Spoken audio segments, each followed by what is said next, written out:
उल्हासनगरच्या जिल्हा मध्यवर्ती रुग्णालयामध्ये बुधवारी रात्रीच्या सुमारास म्हणजे 1:30च्या सुमारास एका रुग्णाचा मृत्यू झाला आणि त्यांच्या नातेवाईकांनी या रुग्णाची तोडफोड केली आहे। आणि आपण जर बघितलं सध्या जिल्हा मध्यवर्ती रुग्णालयामध्ये जे डॉक्टर असतील, जे कर्मचारी असतील, या सर्वांनी काम बंद आंदोलन या ठिकाणी केलं आहे। कारण की रुग्णांच्या नातेवाईकांनी त्या ठिकाणी रुग्णालयामध्ये तोडफोड केली होती, काचा फोडला होता आणि त्या ठिकाणी मोठा गोंधळ देखील निर्माण झाला होता। तसंच कर्मचारी असतील त्यांना धक्काबुक्की देखील करण्यात आली आणि ह्या सर्व आता डॉक्टर्स आहेत, कर्मचारी आहेत, त्यांनी आता काम बंद आंदोलन सुरू केले आहेत। ह्या ठिकाणी महापौर जे आहेत ते ह्या ठिकाणी दाखल झाले आहेत, पोलीस प्रशासन या ठिकाणी दाखल आहेत। डॉक्टरांची एकच मागणी आहे की ज्या व्यक्तीने ही तोडफोड केली आहे त्याच्यावर गुन्हा दाखल करा आणि त्याला अटक करा, अशी मागणी या डॉक्टरांनी केली आहे। तरच आम्ही जे आंदोलन आहे ते आंदोलन मागे घेऊ, अशी भूमिका या आंदोलकांनी घेतली आहे। त्यामुळे आता ह्या आंदोलकांची मागणी पूर्ण होते का ते पाहणं तितकंच महत्त्वाचं असणार आहे। मयुराज जाधव, TV9 मराठी, उल्हासनगर।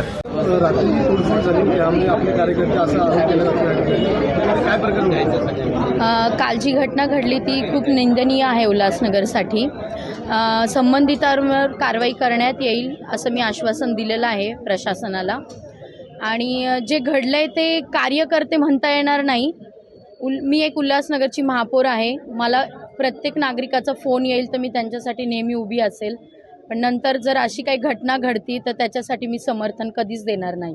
पण डॉक्टरांनी आत्ताच पोलीस प्रशासनाला इथे बोलवण्यात आलेलं आहे, त्यांना सांगितलेलं आहे की जे संबंधित ज्यांनी ही घटना घडवली आहे त्यांच्यावर कारवाई करण्यात यावी आणि लवकरात लवकर ते कारवाई देखील करतील।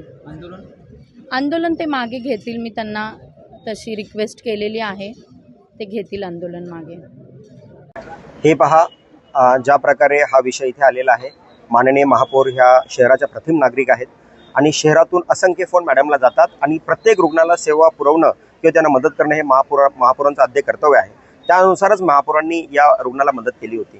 कालचा जो घडलेला प्रकार आहे तो अतिशय निंदनीय आहे आणि असमर्थनीय आहे आणि म्हणूनच एक मेसेज देण्याचा हा प्रकार आहे की ज्या कुणी रुग्णाच्या नातेवाईकांनी कायदा हातात घेतलेला आहे, कायद्यानुसार महापौर मॅडमांनी वरिष्ठ पोलिसांशी बोलून कायद्यानुसार ती प्रक्रिया सुरू आहे। FIR नोंदवण्याचं काम चालू आहे आणि जो कोणी संबंधित त्याच्यामध्ये जो दोषी आहे त्याला कायद्यानुसार शिक्षा मिळणारच आहे।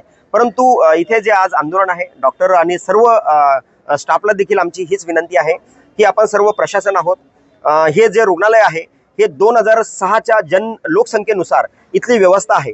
2006 ते 2026 वाढलेली जी लोकसंख्या आहे त्या लोकसंख्येनुसार मध्यवर्ती रुग्णालय अपग्रेड झालेलं नाहीये की त्यांच्या तिथं जे अद्य व्यवस्था आहे ती प्रशासनाच्या वतीने पुरवली गेलेली नाहीये। तर आता महापौर आमचे आहेत, आरोग्य सभापती आमचे आहेत, हे प्रशासन आमचं आहे, सरकार आमचं आहे।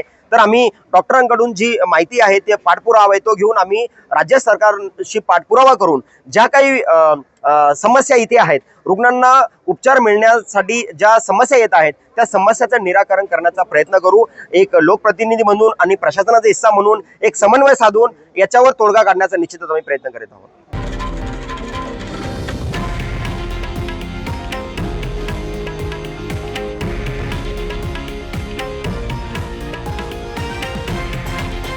हे आहे देशातील नंबर 1 न्यूज नेटवर्क आणि आपण पाहत आहात TV9 मराठी, एकमेव।